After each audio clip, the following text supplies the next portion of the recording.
UGC नियमावली दलितों से भाजपाई धोखा है। धूर्तता बड़ी सिंपल सी है। हुआ यूं कि जब एससी एसटी एक्ट में 22 से बढ़ाकर 47 अपराध करने पड़े सरकार को, तो उसका परिणाम भी आने लगा।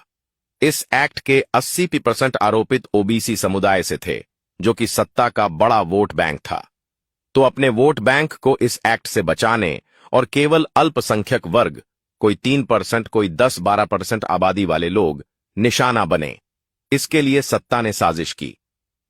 एक बार में ओबीसी को एससी एसटी एक्ट से बाहर कर देते तो नजर आ जाता, दलित वर्ग अपने शत्रु को पहचान लेता। इसलिए धीरे से यह प्रक्रिया शुरू करके बहुजन शब्द आगे किया गया। एक साथ ही पिछड़ा दलित कहने लगे सत्ता के राजनैतिक और गैर राजनैतिक नुमाइंदे। फिर लेकर आए यूजीसी अधिनियम, जिससे कुछ ही वर्षों में कॉलेज यूनिवर्सिटी स्तर पर ही दलित और ओबीसी को एक बताया जा सके। इससे होता यूं कि धीरे धीरे ओबीसी को भी दलितों में शामिल बता दिया जाता और उन्हें एससी एसटी एक्ट में शामिल कर दिया जाता।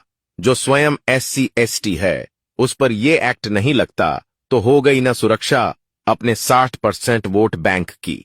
अफसोस कि सत्ताधारियों की ये धूर्तता पहचान ली गई और जनरल कास्ट सामान्य वर्ग वाले ओबीसी वालों को नमो एक्ट मतलब एससी एसटी एक्ट से बचाने की साजिश के खिलाफ उतर आए। बड़ी संख्या में दलित भी उनके साथ हैं।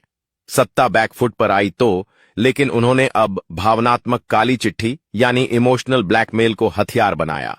कहने लगे जिन्होंने राम जन्मभूमि मंदिर बनवाया, उनका कुछ तो एहसान मानो जी। साधु सन्यासियों को अपने पक्ष में उतारकर कहलवाना शुरू किया, अरे नेतृत्व पर भरोसा करो जी, देश की एकता खंडित हो जाएगी जी। विचित्र बात है कि ये एकता बहुसंख्यकों के हिंसक आंदोलनों से खंडित नहीं होती। सिर्फ सामान्य वर्ग को गेस्टापो भेजकर नजरबंद करना पड़ता है। रोहित वेमुला एक्ट को सत्ताधारियों का प्रत्यक्ष अप्रत्यक्ष समर्थन हो, वैसे ही कानून और राज्यों में बनाने की कवायद हो।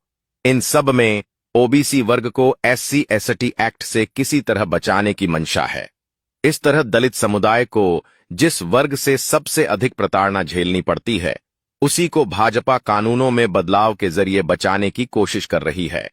भाजपा को लगा था कि सामान्य वर्ग की 10-15% अल्पसंख्यक आबादी को वो अपने गेस्टापो स्टाइल दमन के जरिए दबा देंगे। ऐसा हुआ नहीं। अब अगली चाल भाजपा के पास ये है कि दिल्ली में कोई बड़ी दलित रैली करें। वनवासी कल्याण या एकल विद्यालय जैसे कई संगठन भाजपा से जुड़े माने जाने वाले एक तथाकथित राष्ट्रवादी सांस्कृतिक संगठन के पास मौजूद हैं। निश्चित रूप से भाजपा आने वाले 2-3 महीनों में उनके माध्यम से मई तक दिल्ली में कोई बड़ा विरोध प्रदर्शन करवाएगी। 2 महीने क्यों, 1 ही महीने में क्यों नहीं?